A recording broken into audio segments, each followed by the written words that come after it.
Hello guys, নমস্কার, স্বাগতম অন্য একটা ভিডিওতে।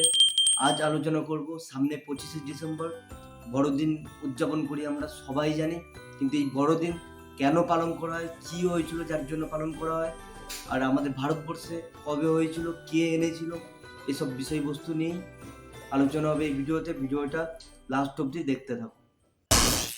25শে ডিসেম্বর আমরা সবাই বড়দিন পালন করি। আমরা হয়তো অনেকে কম বেশি জানি এই দিনটি ছিল যীশু খ্রিস্টের জন্মদিন।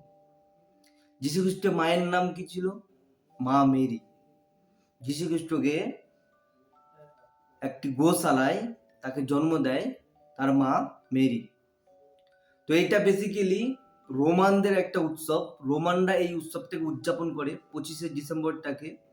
রোমানরা এই উৎসবটা উদযাপন করে বড়দিন হিসাবে। তো আনুমানিক 336 খ্রিস্টাব্দে তখনকার রাজা ক্যাথলিক কনস্ট্যান্টাইন এর আমলে 25শে ডিসেম্বরটা প্রথম চালু হয়।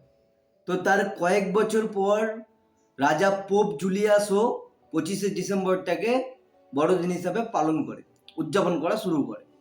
আর আমাদের ভারতে প্রথম 1668 সালে প্রথম এই 25শে ডিসেম্বর উদযাপন হয়।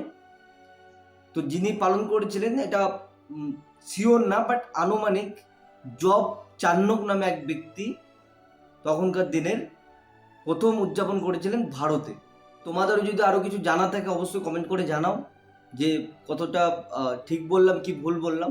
তোমাদেরও যদি আদার্স কিছু জানা থাকে অবশ্যই কমেন্ট করে জানাও। আর ভিডিওটি ভালো লাগলে অবশ্যই একটা লাইক করে যাও, শেয়ার করো, আর পেজটাকে যদি না ফলো করে থাকো ফলো করো, সাবস্ক্রাইব করো, সাথে থাকো। ধন্যবাদ।